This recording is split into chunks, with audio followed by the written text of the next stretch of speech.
আপনারা জেনেছেন আমার নামের আগে একটা শব্দ ব্যবহার হয়েছে যেটা নব মুসলিম, ঠিক না?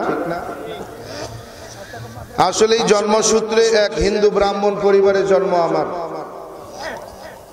ইসলাম গ্রহণ করার পূর্বে হিন্দু ধর্মের সংস্কৃত ভাষার উপরে পাণ্ডিত্য অর্জন করে ডিগ্রি নিয়ে বেদ পুরাণ রামায়ণ মহাভারত জেন্দাবেস্তা স্মৃতি শ্রুতি মনুসংহিতা শ্রীমদ ভাগবত গীতা রাজভোগ কালীভোগ ছাড়াও অসংখ্য কিতাবাদি গবেষণা করে ৪৪,৪৪১ খানা মন্ত্র পড়ে দেখলাম ৩০,০০০ মন্ত্র শুধু মুসলমানদের গুণগান। সুবহানাল্লাহ কইতেন না? আরো আসতে গান। আমি ইসলাম গ্রহণ করাতে আপনাদের ক্ষতি হয়ে গেছে না? হ্যাঁ, জান্নাতে জায়গা কমে গেছে না? তো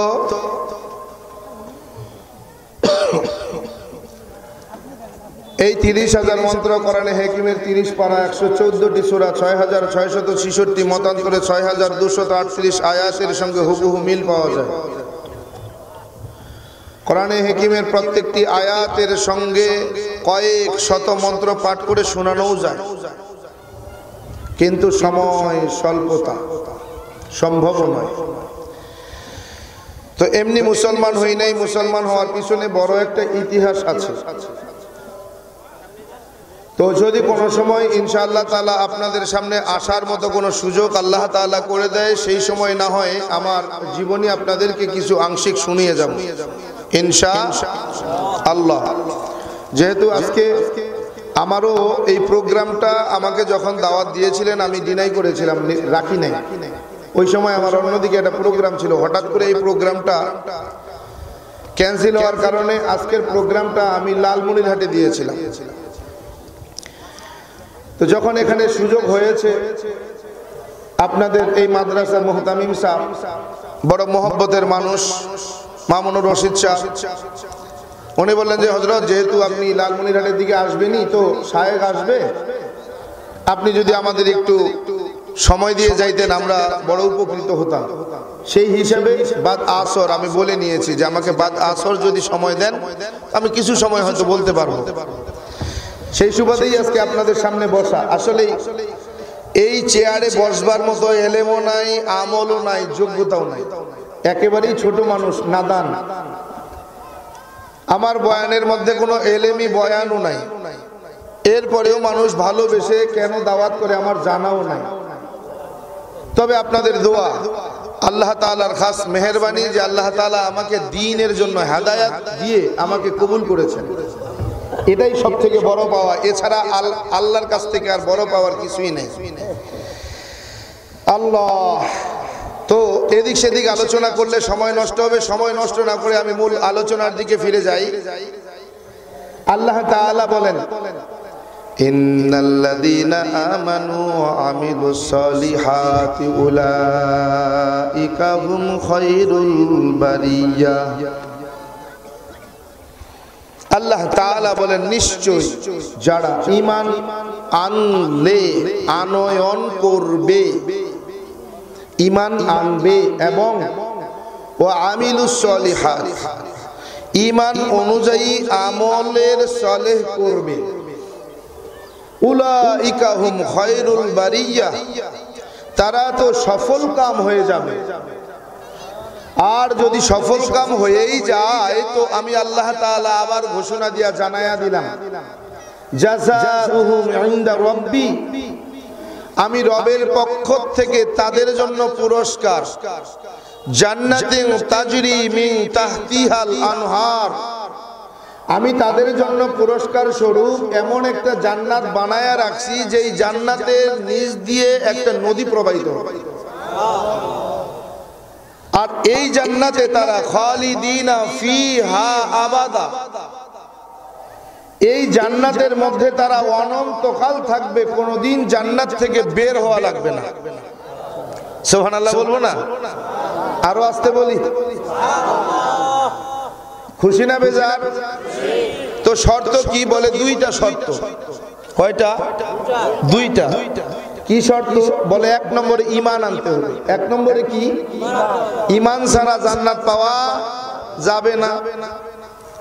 যেহেতু অমুসলিম ছিলাম, আমার একদিন হঠাৎ করে এক দাদা প্রশ্ন করতেছে ফোনে, দাদা একটা প্রশ্ন জানতে চাই, কি আপনি তো নবমুসলিম, ইসলাম গ্রহণ করেছেন? জি। বলে আমি একজন হিন্দু ঘরের সন্তান, একটা প্রশ্ন আমার দিলের মধ্যে আসছে, যদি প্রশ্নটার জবাবটা দিতেন খুশি হতাম। বলে কি প্রশ্ন? বলে দাদা জানতে চাই ঈমান আগে না আমল আগে? কি আগে? ঈমান আগে না আমল আগে? আমি বললাম দাদা এটা তো স্বাভাবিক প্রশ্ন, সাধারণ একটা প্রশ্ন, এটা তো ছোট বাচ্চারাও জানে। বলে কেমন, জবাব কি? আমি বললাম দাদা একজন অমুসলিম, সে ইসলাম গ্রহণ করে নাই, ঈমান নাই। ইসলাম বলে কিয়ামত পর্যন্ত যদি কাবার গিলাফ ধরে সে ইবাদত বندگی করে, 24 ঘন্টা অনবরত আল্লাহর ঘর তাওয়াফ করতে থাকে, এর এক চক্কর আল্লাহর দরবারে কবুল হবে, এর গ্যারান্টি নেই। কি নিশ্চিত নয়। ইসলাম বলে ঈমান ছাড়া কোনো আমল আল্লাহর দরবারে গ্রহণযোগ্য নয়। কি? তাহলে বোঝা গেল যে অবশ্যই আমল আগে না ঈমান আগে। ঈমান ছাড়া কোনো আমলের দাম নাই। কথা কন না কেন? ঈমান আছে, আমল করে নাই, ঈমানের বরকতে সে জান্নাত পাবে। কিন্তু ঈমান নাই, আমল আছে, এই আমল দিয়ে সে জান্নাত তো দূরের কথা, জান্নাতের ঘ্রাণও পাবে না। কি ঠিক কি না? বলতেছে দাদা আমি আপনাদের অনেক মুসলমানের কাছে জিজ্ঞেস করেছি, অনেকেই বলেছে আমল আগে। আমি বললাম দাদা বুঝতে পারে নাই, যদি বুঝতো তাইলে এই প্রশ্নের জবাব এইভাবে দিত না। কি ঠিক কি না? প্রিয় ভাই আমার, ঈমানটা এমন একটা দামি সম্পদ, যার নাই সে বোঝে, যার নাই সে বোঝে ঈমান কত দামি। এজন্যই তো আমার আল্লাহ তাআলা শর্ত লাগায়া দিলেন, আমি তোমাকে আমার পুরস্কার হিসেবে একটা জান্নাত দেব, তবে দুইটা গুণের বিনিময়ে, দুইটা গুণের বিনিময়ে। এই দুইটা জিনিসের গ্যারান্টি তুমি দিবা, আমি আল্লাহ তাআলা তোমাকে জান্নাতের গ্যারান্টি দিব। বলে কি? এক নম্বরে হলো ঈমান। ইন্নাল্লাযীনা আমানু, ঈমান ঈমান ঈমান। বলে ঈমান ছাড়া কোনো আমল গ্রহণযোগ্য নয়। ঈমান ছাড়া তোমার নাম মুসলমান নয়। ঈমান ছাড়া তুমি মুসলিম দাবি করলে চলবে না। বলে ঈমান কাকে বলে, কেমন ঈমান আনা লাগবে?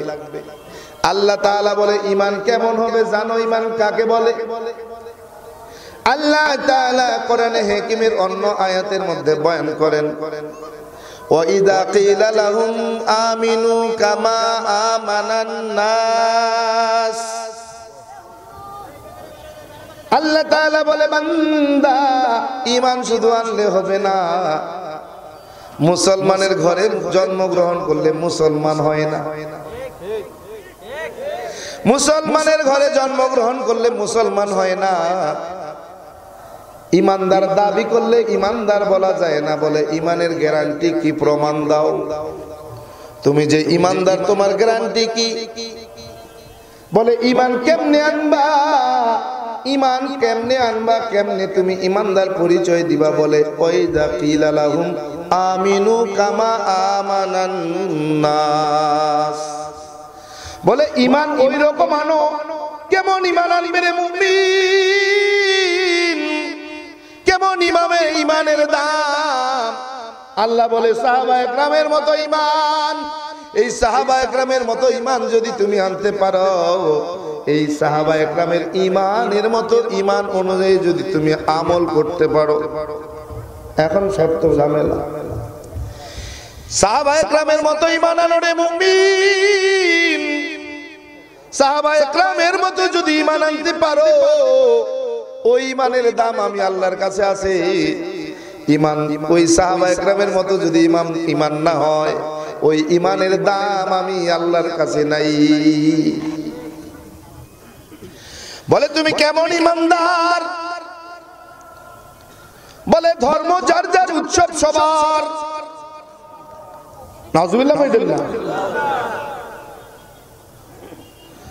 বলে কেমন তুমি ইমানদার? বলে ধর্ম যার যার, উৎসব সবার। এটার নাম ইমান? আফসোস, এরকম ইমানের কথা বলা হয় নাই। বলে সাহাবায়ে কেরামের মতো ইমান আনো।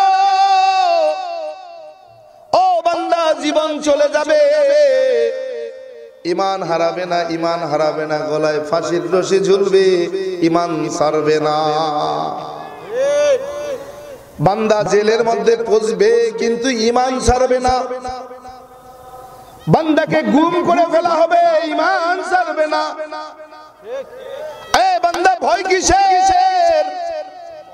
দুনিয়াতে আসলাম একবার, যাব কিন্তু একবার। এই দুনিয়ায় থাকা যাবে না চিরকাল, যাবে নাকি? তো ভয় কিসের? ভয় নাই, ভয় নাই রে মুমিন। বলে দুনিয়াতে তুমি যদি ভয় পাইয়া তোমার ইমানের মজা না লও, তুমি মরার পরে কবরে যায়া তোমার কবরের আযাব থেকে মুক্তি পাইবা না। এ বান্দা, তুমি তো বুঝো না রে মুমিন, তোমার মধ্যে তো সেই বুঝ নাই। আল্লাহ কয় বান্দা ঈমান আনো, ঈমান আনো। ঈমানটা বড় দামি, ঈমানটা বড় দামি, ঈমানটা বড় দামি। বলে ঈমানের মতো সম্পদ দুনিয়ার জমিনে দ্বিতীয়টা নাই। বান্দা, তোমার ধন সম্পদ নাই, কিন্তু ঈমান আছে। বান্দা, তোমার বাড়ি ঘর নাই, কিন্তু ঈমান আছে। বান্দা, তোমার স্ত্রী সন্তান আহাল পরিজন নাই, কিন্তু ঈমান আছে। বলে তোমার দাম আছে। বান্দা, তোমার সব আছে, কিন্তু ঈমান নাই, তোমার দামও নাই। এ বান্দা, ঈমানদার হতে হবে, ঈমানদার হতে হবে। বলে কেমন ঈমান? বলে সাহাবায়ে কেরামের মতো ঈমান তোমার আনা লাগবে। বলে জীবন চলে যাবে, ঈমান বিক্রি হবে না। ঈমান চলে যাবে, বাতিলের কাছে মাথা নত করবে না। কথা বলেন না কেন? এরে বান্দা, জীবন চলে যাবে, বাতিলের কাছে কখনো মাথা নত করবে না।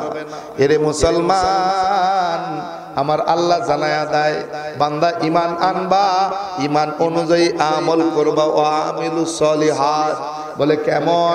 এরে বান্দা, নামাজের মধ্যে দাঁড়াইয়া তুমি যখন পড়ো ইয়্যাকা না'বুদু ওয়া ইয়্যাকা নাস্তাঈন, নামাজের মধ্যে দাঁড়িয়ে তুমি বললা, ও মালিক, একমাত্র তোমার গোলামি করি, তোমার ইবাদত করি, আর তোমার কাছেই সাহায্য চাই। বান্দা, এক আল্লাহর গোলাম এইভাবে নামাজে দাঁড়াইয়া খেয়াল কইরা কইরা নামাজ পড়ে। নামাজে দাঁড়াইয়া যখন পড়ে ইয়্যাকা না'বুদু ওয়া ইয়্যাকা নাস্তাঈন, দিলে দিলে খেয়াল করে আল্লাহর কাছে, খেয়াল করে খেয়াল পেশ করে, আল্লাহ একমাত্র তোমার ইবাদত করি। আল্লাহ করে, গোলাম তুমি তো আমার ইবাদত করো না, তুমি তো মানুষের জন্য ইবাদত করো, সামাজিকতার জন্য ইবাদত করো, তুমি তো মানুষ দেখানোর জন্য ইবাদত করো। বান্দা যখন এই আয়াতের মধ্যে গেলেন, গায়েবী আওয়াজ এসে গেল। বলে বান্দা, তুমি বলছো আমার জন্য আমার ইবাদত করো। না না, তুমি তো মানুষ দেখানো ইবাদত করো। মানুষ তোমাকে ভালো বলবে, তোমাকে নামাজি বলবে, তোমাকে ইবাদত গুজারি বলবে। এই জন্যই তো তুমি নামাজ পড়ো। আমার নামাজ না, এটা মানুষের দেখানো নামাজ। বান্দা কয়, না না, এই দুনিয়ার জগতে আর নামাজ পড়বো না। এই মানুষের মানুষ এলাকায়, জনগণ এলাকায় থাকবে, এই এলাকায় নামাজ পড়বো না, মানুষ আমাকে দেখবে না। চলে গেলেন জঙ্গলের মধ্যে, জঙ্গলের মধ্যে যায় নামাজে দাঁড়াইলেন। নামাজের মধ্যে দাঁড়াইয়া এবার পরে ইয়্যাকা না'বুদু ওয়া ইয়্যাকা নাস্তাঈন, দিলে দিলে খেয়াল করে, আল্লাহ এইবার তো আর মানুষের জন্য আমি নামাজ পড়ি না, একমাত্র আপনার জন্যই পড়ি। আবার গায়েবী আওয়াজ, বান্দা তুমি আমার জন্য নামাজ পড়ো না, তুমি তো তোমার ধন সম্পদ, বাড়ি গাড়ি, নারী, এর জন্য ইবাদত বন্দেগী করো। বান্দায় কয়ে, জঙ্গলের মধ্যে চলে আসলাম, এখনো আল্লাহর জন্য হলো না। নামাজ শেষ কইরা বাড়িতে আইসা যা ধন সম্পদ টাকা পয়সা ছিল সব দান করে দিয়েছে। কে লোক আছে মাইকেল লাইন বন্ধ হয়েছে?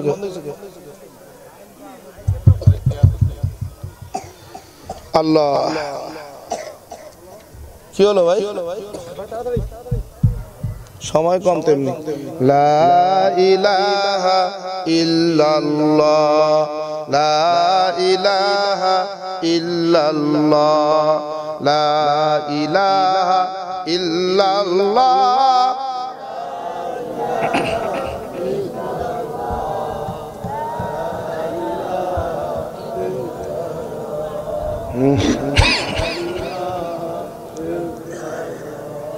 লা ইলাহা ইল্লাল্লাহু মুহাম্মাদুর রাসূলুল্লাহ। সব ধন সম্পদ টাকা পয়সা আল্লাহর রাস্তায় দান করে দিয়া এবার জঙ্গলে যায় আবার নামাজে দাঁড়িয়েছে। ঠিক ওই জায়গায় যখন আবার আসছে ইয়্যাকা না'বুদু ওয়া ইয়্যাকা নাস্তাঈন, যখন দিলের মধ্যে খেয়াল আসছে আল্লাহ এইবার তো আমি ধন সম্পদ রাখি নাই, আমি একেবারে সব আল্লাহ আপনার রাস্তায় দান কইরা দিছি, এইবার একমাত্র আপনার জন্য গোলামি করি, আপনার ইবাদত করি, আর কারো জন্য করি না। গায়েবী আওয়াজ এসে হাজির, বলে বান্দা তুমি তো আমার জন্য নামাজ পড়ো না, তুমি তো তোমার পোশাক পরিচ্ছদ তোমার সৌন্দর্যের জন্য নামাজ পড়ো, আমার জন্য না। আল্লাহর বান্দা নামাজ ছেড়ে দিয়ে বাড়িতে যায় যা কাপড় চোপড় আসবাবপত্র ছিল সব দান করে দিয়া সেরা একটা কাপড় নিয়ে যায় জঙ্গলের মধ্যে দাঁড়ায় আবার নামাজ আদায় করছে। ওই জায়গায় যখন আবার আসছে ইয়্যাকা না'বুদু ওয়া ইয়্যাকা নাস্তাঈন, ওই জায়গায় আসার পর দিলে দিলের মধ্যে খেয়াল করে আল্লাহ এইবার তো একমাত্র আপনার জন্যই ইবাদত করি, আপনার নামাজ আপনার জন্যই পড়ি। গায়েবী আওয়াজ হাজির, বলে বান্দা তুমি তো আমার জন্য নামাজ পড়ো না, তোমার বিবির জন্য নামাজ পড়ো। কই সব দিয়ে দিলাম, এখন আবার বিবি আসলো, যা বিবিও রাখবো না। বাড়িতে যায় বিবিরে তালাক দিয়া আবার জঙ্গলের মধ্যে দাঁড়াইছে। জঙ্গলের মধ্যে দাঁড়াই এইবার পরে ইয়্যাকা না'বুদু ওয়া ইয়্যাকা নাস্তাঈন, এইবার গায়েবী আওয়াজ, আরে গোলাম এইবার তুমি আমার নামাজ পড়ো, এইবার তোমার নামাজটা আমার দরবারে কবুল হয়েছে। এ বান্দা তুমি যে লৌকিকতার নামাজ পড়ো না আমি আল্লাহ বুঝছি, আমি বুঝছি, বুঝা গেছি। এরে গোলাম ঈমান কাকে বলে জানো? ঈমান কাকে বলে? ঈমান কেমন হয়? এজন্যই তো আমার আল্লাহ বলে সাহাবায়ে কেরামের মতো ঈমান আনো। এরে বান্দা হযরত বিলাল রাদিয়াল্লাহু তাআলা আনহুর দিকে তাকায় দেখো, সাহাবায়ে কেরামের মতো ঈমান কাকে বলে? উমাইয়ার ঘরের দাসের গোলামের ঘরের গোলাম হযরত বিলাল রাদিয়াল্লাহু তাআলা আমার আল্লাহর তাওহীদের কালেমা পড়েছে, জবান দিয়ে শুধু বলে আহাদ আহাদ আহাদ। উমাইয়া কয় রে গোলাম টাকা দিয়া কিনলাম আমি তোমারে, তুমি কোন মালিকের প্রশংসা করো, জিকির করো? এ গোলাম তুমি আমারে গোলাম, আমারে মালিক মানো না, মনিব মানো না। বলে মনিব আপনি যত বড় মনিব হন না কেন, আপনার চাইতেও বড় মনিব আমার আহাদ আহাদ আহাদ। গোলাম তোমাকে আমার গোলামির জন্য আমি কিনলাম, তুমি কোন মালিকের গোলামি করো, কোন মালিকের জিকির করো, কোন মালিক রে তুমি ডাকো রে গোলাম? ছেড়ে দাও, ছেড়ে দাও যদি বাঁচতে চাও। আরে হযরত বেলাল ছাড়েই না, বলে না না এই মালিক রে ছাড়া যাবে না। যেই মালিকের একবার সন্ধান পেয়েছে সে কি কখনো অন্য মালিকের গোলামি করতে পারে? কত নির্যাতন, কত নিপীড়ন, কত অত্যাচার বেলালের উপরে। বুকের উপরে পাথর চাপা দিয়ে দিল, মক্কার জমিনে মরুভূমির বালুর উপরে চিৎ করে শুয়াইয়া, ওই বালু যেইখানে লাগে সেইখানেই ঘা হয়ে যায়, পুড়ে যায়। ওই গরম বালুর উপরে চিৎ করে শুয়াইয়া হযরত বেলালের নির্যাতন করে। এরপরেও বলে আহাদ আহাদ আহাদ। বলে গোলাম তুই আল্লাহর নাম ওই আহাদের নাম ছাড়বি নাকি তোরে মেরে ফেলবে? বলে না না, ছাড়ার কোনো উপায় নাই। বুকের উপরে পাথর চাপা দিয়ে দিল। এরপরেও বিলাল বলে আহাদ। জিহ্বার মধ্যে আঙ্গার দিয়ে দিল, আগুন আগুন কয়লা দিয়ে দিল। এরপরেও বলে আহাদ। ওই দিক থেকে হযরতে আবু বকর রাদিয়াল্লাহু তাআলা আনহু খবর পাইয়া কয় তোর গোলাম রে আমার কাছে বিক্রি কর। কই তো যত টাকা নিবি নিয়ে যা, বিক্রি কর। আরে 100 টাকা দে। কয় না হবে না, বিক্রি হবে না, বিক্রি করা যাবে না। কয় 200, 1000 দিরহাম পর্যন্ত হযরতে বেলালের দাম যখন উঠে গেল, উমাইয়ার বিবি ডাক দিয়া বলে রে স্বামী, এইভাবে যদি গোলামের দাম বাড়তে থাকে এক সময় আমাদের নিজেদের গোলামি করা লাগবে। ছেড়ে দেন, ওটাকে আমাদের দরকার নাই, ছেড়ে দেন। আরে বেলাল রাদিয়াল্লাহু তাআলা আনহু ঈমানের মজা পেয়েছে, স্বাদ পেয়েছে। ঈমানের মজা পাওয়ার কারণে হযরতে বিলাল রাদিয়াল্লাহু তাআলা আনহু হাজারো নির্যাতন নিপীড়ন কষ্ট সহ্য করার পরেও বান্দা ঈমান ছাড়ে নাই, আহাদকে ছেড়ে দেয়। এ বান্দা তুমি তো জানো না তুমি কত ভাগ্যবান, কত ভাগ্যবান।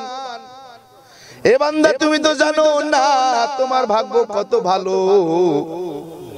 এ বান্দা মুসলমান হওয়ার জন্য আল্লাহর কাছে একটা মিনিটও তুমি বলো নাই বান্দা আল্লাহ আমারে মুসলমান বানায়া দেন। আখিরি নবীর উম্মত হওয়ার জন্য একটা মিনিট আল্লাহর কাছে বলো নাই আল্লাহ আমারে আখিরি নবীর উম্মত বানায়া দেন। এরে নবীর উম্মত শ্রেষ্ঠ ধর্ম ইসলাম পাওয়ার জন্য একটা মিনিট আল্লাহর কাছে বলো নাই আল্লাহ আমাকে শ্রেষ্ঠ ধর্ম ইসলাম দান করেন। এ বান্দা তুমি তো বুঝো না মুসলমান কাকে বলে, ইমানদার কাকে বলে, আখিরি নবীর উম্মতের দাম কত। পয়গম্বর মুসা একদিন তাওরাত উল্টায় উল্টায় পড়ে পড়ে দেখতেছে, দেখে তাওরাতের মধ্যে একদল উম্মতের প্রশংসা আমার আল্লাহ করেছে। আল্লাহ তাআলা তাওরাতের মধ্যে জানিয়ে দিয়েছে একদল উম্মত আসবে দুনিয়াতে সবার শেষে, জান্নাতে যাবে সবার আগে। এরা হায়াতও পাবে কম, ইবাদত করবে কম, কিন্তু জান্নাতে যাবে সবার আগে। পয়গম্বর মুসা আল্লাহরে ডাক দেয়, আল্লাহ এই দল উম্মত আমারে দিয়ে দেন, এত দামি উম্মত আমারে দিয়ে দেন। আল্লাহ কয় না না, এই দল উম্মত আপনার জন্য না, এই দল উম্মত হলো আখিরি নবী, শেষ নবী, পয়গম্বরে আরবি মুহাম্মাদুর রাসূলুল্লাহ সাল্লাল্লাহু আলাইহি ওয়া আলিহি ওয়া সাল্লামের জন্য। এই উম্মত জানো না তোমার দাম কত। পয়গম্বর আদম নবী আলাইহিস সালাতু ওয়াস সালাম বলে উম্মত জানো আখিরি নবীর উম্মতের দাম কত জানো। আমি আদম ওই জান্নাতের মধ্যে একটা ভুল করার কারণে, একটা মাত্র ভুল করেছিলাম, আমি জান্নাতের ভিতরে আল্লাহ তাআলা আমাকে ঘাটটা ধইরা জান্নাত থেকে বের কইরা দিছে। তুমি জানো রে উম্মত তুমি কত দামি উম্মত।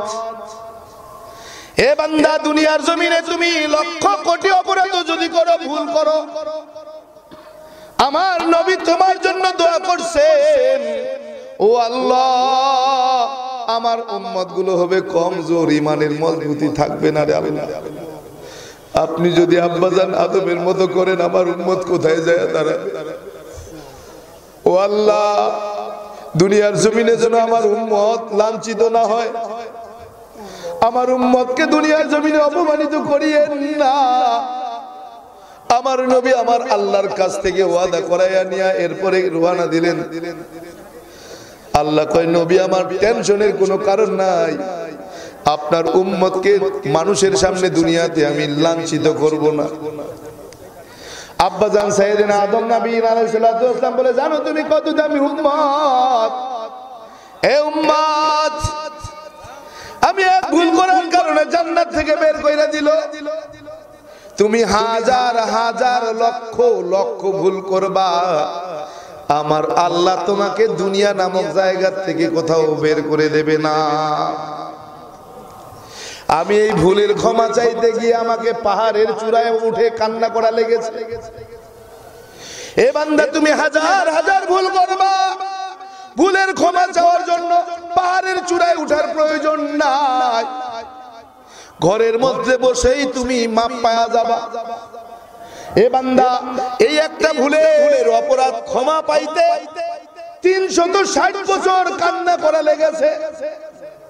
কান্না করতে করতে চোখের পানি ঝরতে ঝরতে চোখের গোড়া দিয়ে ঘা হয়ে গেছে। আখেরি নবীর উম্মত, তুমি কত দামি জানো? 360 বছর না, 360 দিন না, 360 মিনিট না, 360 সেকেন্ড না। এ বান্দা, পাহাড়ের চূড়ায়ও যাওয়ার দরকার নাই। বান্দা, হাজার হাজার অপরাধ লক্ষ কোটি গুনাহ করার পরেও যদি ঘরের ভিতরে নামাজের মুসল্লায় দাঁড়াইয়া 2 রাকাত তাহাজ্জুদের নামাজ পড়া বান্দা 2 ফোঁটা চোখের পানি ছেড়ে দিতে পারো, বান্দা চোখের পানিটা গালের সীমানায় আসার আগেই আমার আল্লাহ তোমাকে মাফ করে দেয়। আমার নবী আব্বা জান সাইয়েদনা আদম নবী আলাইহিস সালাতু ওয়াস সালাম বলে, পয়গম্বর বলে, ও আখেরি নবীর উম্মত, তুমি তো জানো না রে গোলাম, তুমি কত দামি, তুমি কত দামি। আমার উম্মত বাঁচবে অনেক দিন, জান্নাতে যাবে পরে, কিন্তু তুমি এমন উম্মত, এমন নবীর উম্মত হয়েছো বান্দা, তুমি দুনিয়াতে আসবা পরে হায়াত পাবা কম, আমল করবা কম, কিন্তু জান্নাতে যাবা সব নবীদের আগে। এজন্যই তো আমার আল্লাহ বলে, বান্দা তুমি জান্নাত পেতে চাও, আমার তৈরি করা জান্নাতে যেতে চাও, ও বান্দা জান্নাতে যাওয়ার জন্য 2টা জিনিসের গ্যারান্টি তুমি আমাকে দাও। 1 নম্বর হলো ইন্নাল্লাযীনা আমানু, নিশ্চয়ই যদি তুমি ঈমান আনতে পারো, ঈমান আনতে পারো, কি আনবে? ঈমানটা কেমন হবে? বলে কচুর পাতার পানির মতো। আহা, যখন বর্ষাকাল আসে দেখবেন, তাকায় দেখবেন কচুর পানির উপরে কত স্বচ্ছ একটা পানি দেখা যায়, পানির এপাশ থেকে ওপাশ দেখা যায়, এত সুন্দর স্বচ্ছ পানি দুনিয়াতে আর দেখা যায় না। বলে কচুর পাতার উপরে যতক্ষণ থাকে সেটা স্বচ্ছ পাওয়া যায়, ছোট্ট একটা বাতাস হলে পানিটা ভরে যায়। বলে ঈমানটা হলো এরকম বান্দা, ঈমানটা এরকম কচুর পাতার পানির মতো। ঈমানটা এখন আছে, এখনই নাই। এ বান্দা কেমন কেমন, এখন আছে এখন নাই, মানে মানে মানে কি? বলে বান্দা এখন তুমি পাক্কা ঈমানদার, ঈমান আনছো, ঈমান আনছো। বলে ঈমান আনার পর তুমি শুধু তাল দিছো, তাল দিছো, একজনের সঙ্গে একটু সুর লাগাইছো। বলে কি? বলে আহারে বেচারার হার্টের সমস্যা ছিল, স্ট্রোক করছিল, যদি সময় মতো একটু হাসপাতালে নিতে পারতো বাইচা যায়। কয় কি কয়, কয় কি কয় না, কয় বেচারার ডায়াবেটিসটা ছিল, যদি একটু কন্ট্রোলে রাখতো, ডায়েট করতো, তাইলে বাইচা যাইতো। এ বান্দা, তুমি বলবা আহারে ছেলেটারে কতবার না করলাম বাবা আজকে যাওয়ার দরকার নাই, যদি আমার কথাটা আজকে শুনতো রাস্তায় যায় দুর্ঘটনা ঘটতো না। বলে কি? বলে আমার তিগার লোকলা দইলা কহে না নাকি? আমার তিগার মানুষ হইলা কহে? হ্যাঁ। আরে আল্লাহর গোলাম, ওই যে বলছি ঈমানটা কচুর পাতার পানি, তুমি এতটুকু শব্দ যদি এতটুকু পরিমাণ শব্দ বের করো, সময় মতো ওষুধ খাইলে বাইচা যাইতো, এতটুকু বলার কারণে তুমি মুশরিক হয়ে যাবা, তোমার ঈমান নষ্ট হয়ে যাবে, তুমি মুশরিকের খাতায় চলে যাবা। ওয়াল মুশরিকিনা ফি নারি জাহান্নাম খালিদিনা ফিহা। এত এতটুকু কথার কারণে আমার আল্লাহ ঘোষণাই দিয়া দিলেন তুমি জাহান্নামী হয়ে যাবা, অনন্তকাল জাহান্নামের মধ্যে থাকবা, কোনোদিন জাহান্নাম থেকে তুমি মুক্তি পাবা না। এজন্য ঈমান আনতে হবে। রাজি আছি নাকি? বলে কেমন ঈমান? বলে সাহাবায়ে কেরামের মতো ঈমান। এই যে গত অক্টোবরের 8 তারিখে গাইবান্ধার মাহফিলে এসে ব্রাহ্মণের এক ওই বগুড়ার একটা ছেলে, যুবক হিন্দু ছেলে এসে কালেমা পড়ে গেল। ওর 3 দিন পরে আমার নামে গুম কেসের মামলা। এ হুজুর, ওই ছেলেটা কোথায়? নিতাই কুমার কোথায় গেল? নিতাই কুমারের খোঁজ নাই। বলে ছেলেটাকে আমাকে বুঝাইয়া দেন। থানার থেকে ফোন দিয়ে কয় আপনার নামে তো গুমের মামলা হয়ে গেছে। কেন? বলে এই ছেলেটাকে আপনি কোথায় রাখছেন? আপনি বলেন আপনার নামে মামলা। আমি কেন? বলে এই ছেলেটা যখন ঘর থেকে বের হয়, এই ঘর থেকে বের হওয়া পর্যন্ত আপনার সঙ্গে দিনের মধ্যে সারা দিনে 4 বার ফোনে কথা হয়েছে, অতএব এই ছেলেটা কোথায় আছে আপনি ভালো জানেন। আমি বললাম ভাই, দুনিয়া বাংলার জমিনে তো প্রত্যেক দিন আমার ফোনে একজন ব্যক্তি একটা প্রোগ্রাম নেওয়ার জন্য 10-12 ফোন দেয়। এখন যদি ওই ব্যক্তিটা হারায়া যায়, এটাও কি আমার নামে মামলা হবে? ফাজলামি করেন মিয়া। বলে না না, আপনি জানেন ওই ফোন দেওয়া এই ফোন দেওয়ার মধ্যে পার্থক্য আছে। কেন? বলে এ তো হিন্দু ছেলে, আপনি মুসলমান, আপনার জন্য মুসলমানরা আপনার কাছে ফোন দিয়ে দাওয়াত নেয়, কিন্তু হিন্দু ছেলে কেন? আমি বললাম কেন? আমি তো অমুসলিম ছিলাম, হিন্দু ছিলাম, হিন্দু ছেলে আমার কাছে ফোন দেবে তো বাধা কিসের? আমি কি কাউকে নিষেধ করব? বলে অত কিছু বুঝি না, ছেলেটা কোথায় আছে তাই বুঝি। বললাম যে যখন কালেমা পড়াইছিলাম গাইবান্ধার জমিনে, গাইবান্ধায় রেখে আসছি আমি জানি না। বলে ওখানকার একজনের ফোন নম্বর দেন। দিলাম। ওই জায়গার একজন উকিলের নাম্বার, যার মাধ্যমে এফিডেভিট হয়েছে। এফিডেভিট হওয়ার পরে ওই উকিলকে বললাম ভাই এই ঘটনা। বলে ঠিক আছে, সমস্যা নেই, টেনশন করেন না, দেখতেছি। উকিলের কাছে ফোন দিয়া ছেলেটারে হ্যান্ড ওভার করে নিয়েছে। বলে ওটা দেন, আমরা বগুড়ায় নিয়ে আসবো। নিয়ে এসে কি করবেন? কয় বাবা মার কাছে বুঝাই দেবো। কয় নিতে দিতে পারি একটা শর্তে, যেহেতু সে এখন মুসলমান। কি সে মুসলমান না? সে মুসলমান, এমনি দেওয়া যাবে না। বলে কি করা লাগবে? কয় লিখিত দিয়ে নিয়ে যাইতে হবে। কয় দারোগা সাহেব আপনি লিখিত দিবেন, এই ছেলেকে ইসলাম গ্রহণ করার কারণে কোনো টর্চার করা যাবে না, কোনো নির্যাতন করা যাবে না, কোনো মানসিক আর শারীরিক কষ্ট দেওয়া যাবে না। যদি এই শর্তে রাজি থাকেন তাইলে ছেলেটাকে আপনার হাতে দিতে পারি, এটা জিম্মাদার আপনি। কয় সমস্যা নাই। কয় লিখিত দেন, মুখে না। লিখিত দিয়ে নিয়ে গেছে। সারা রাত ভরে থানার মধ্যে আটকায় রাখছে, খেতেও দেয় না। কত নির্যাতন, কত গালাগাল, কত রাগ, কত মারার হুমকি ধামকি। ছেলে বলে আমি কালেমা পড়ছি। কালেমা কি পড়ছি? আমি কালেমা পড়ছি, কালেমা আমি মুসলমান হয়ে গেছি। বলে তুমি মুসলমান হইছো তাতে কি? কয় তোকে কিন্তু মেরে ফেলবো। কয় মেরে ফেললেও ভয় নাই, তুমি কি আমাকে মেরে ফেলার হুমকি দিচ্ছ? কালেমা পড়েছি, এই হুমকিতে ভয় পাই না, তুমি মেরে ফেললেও কালেমা ছাড়তে পারবো না। পরের দিন কোর্টে উঠাইছে, জজ সাহেবের সামনে নিয়ে গেছে। জজ সাহেবের সামনে যায় কয়, জজ সাহেব ডাক দিয়ে কয় ও যুবক, তোমার বাবা মা দেখো না কত কান্না করে, তোমার মুসলমান হওয়ার দরকার নাই, ছেড়ে দাও।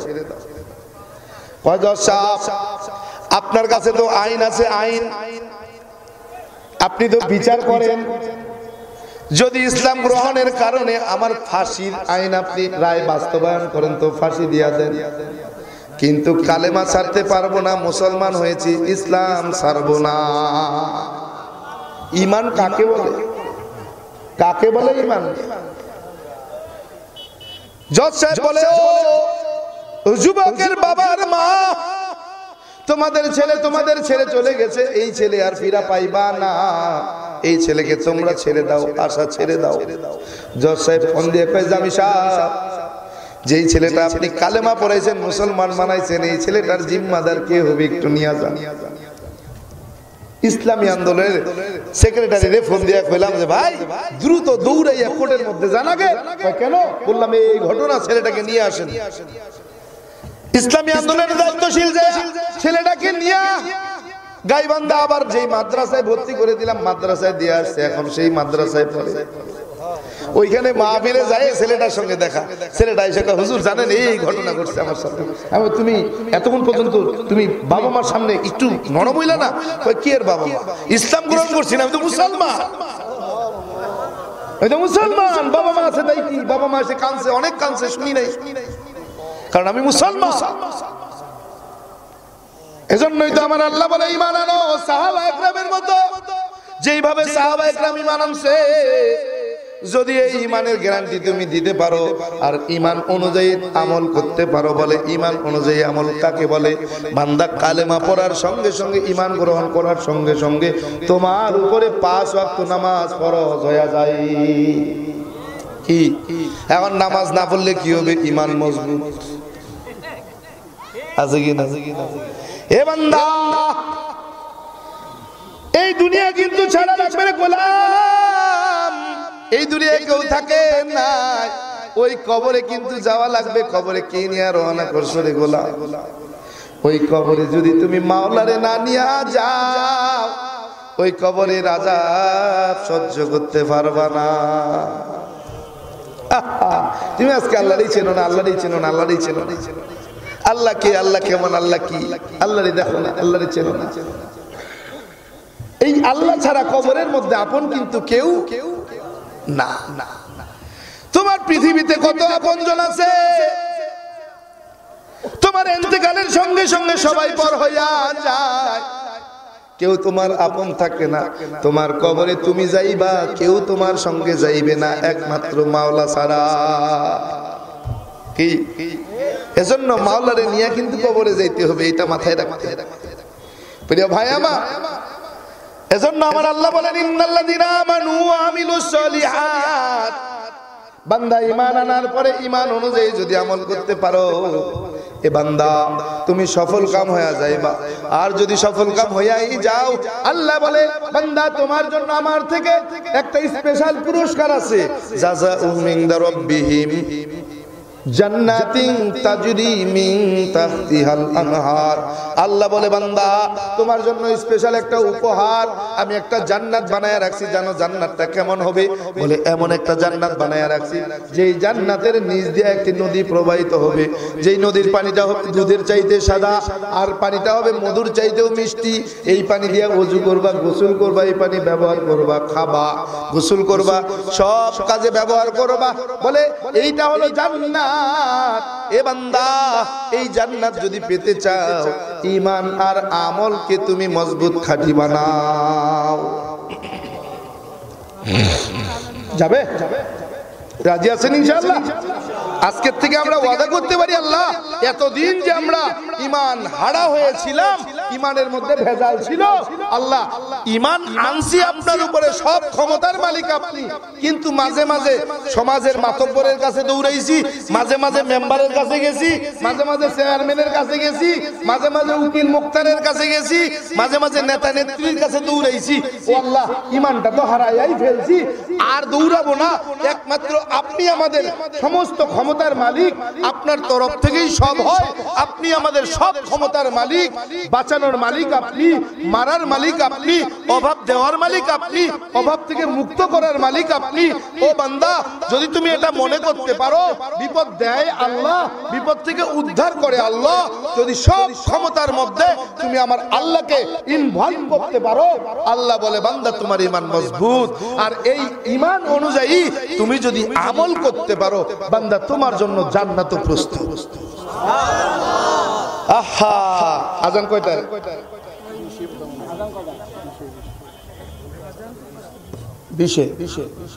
প্রিয় ভাই আমার, রাজি আছি ইনশাআল্লাহ? এই দুনিয়ায় কেউ থাকবো? কেউ থাকবো না। এজন্য মাওলারে খুশি কইরেই কিন্তু কবরে যাওয়া লাগবে। মাওলারে খুশি ছাড়া যদি কবরে যাও, কবরের আযাব কিন্তু সহ্য করা যাইবে। এজন্যই তো আইনুদ্দিন আল আজাদ রহমতুল্লাহ আলাই সুন্দর একটা ইশকের গজল গাইয়া গেছে।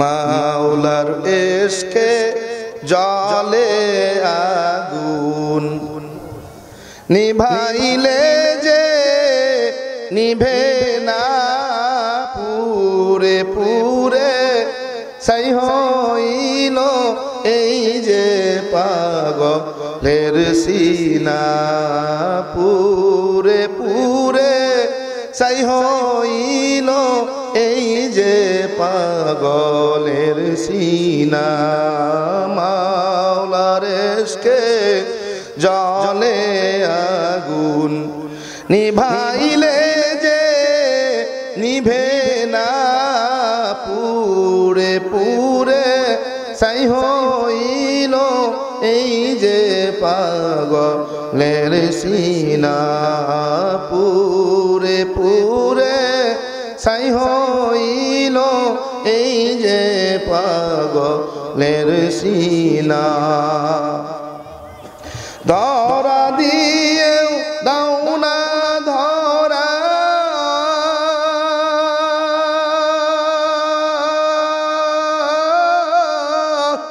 কাছে থেকেও দাও না সারা ধরা দিয়েও দাও না ধরা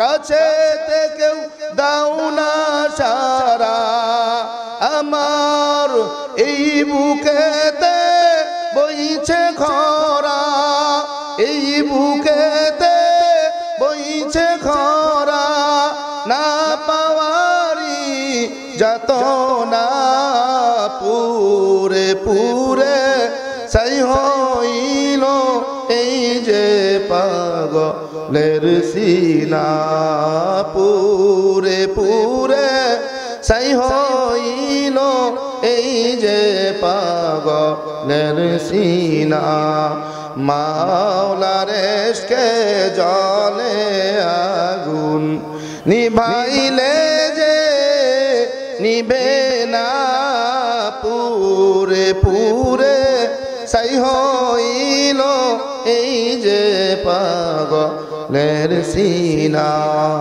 পুরে পুরে সাই হইল এই যে পাগলের সিনা মাওলা তোমায় ভালোবেসে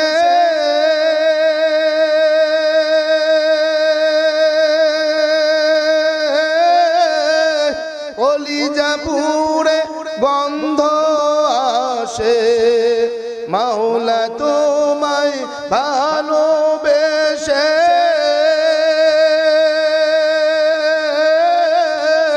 কলিজা পুরে গন্ধ আসে আমি তোমার নূরে যাব মিশে তোমার নূরে যাব মিশে দূরে ঠেলে দিও না পুরে পুরে সাই হইল এই যে পাগলের সিনা পুরে পুরে সাই হইল এই যে পাগলের সিনা মাওলার ইশকে জ্বলে আগুন নিভাইলে যে নিবে না পুরে পুরে সাই হইল এই যে পাগলের সিনা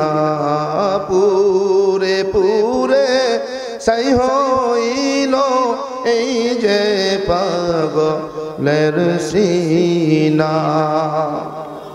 প্রিয় ভাইরা আমার দোয়া চাই দোয়া করি আল্লাহ তাআলা আমাদের সকলকে এ পর্যন্ত যা বলেছি এর উপরে সর্বপ্রথম আমাকে আমল করার তৌফিক দান করেন আমরা যারা শুনলাম আল্লাহ তাআলা আমাদের সকলকে এর উপরে আমল করার তৌফিক দান করেন আমি দোয়া চাই দোয়া করি বিশেষ করে আমার গর্ভধারিণী জনম দুঃখিনী মায়ের জন্য মা বেঁচে আছেন বাবা চলে গেছেন ভাই বোন আত্মীয় স্বজন যারা আছেন আল্লাহ যেন তাদের সকলকে হেদায়েত দান করেন বিশেষ করে আমার জন্য দোয়া চাই বিশেষ করে আমার মায়ের জন্য খাস দোয়া চাই যদি তাদের থেকে একজনকেও আল্লাহ হেদায়েত দেন কমপক্ষে আমার জনম দুঃখিনী মাকে যেন আল্লাহ তাআলা হেদায়েতের মালা পরাইয়া আমাকে খেদমত করার তৌফিক দান করেন আমি দোয়া চাই সফরের হালতে আল্লাহ কুদরতের হাতে আমাকে হেফাজত করেন ওমা আলাইনা ইল্লাল বালাগ আসসালামু আলাইকুম ওয়া রাহমাতুল্লাহি ওয়া বারাকাতুহু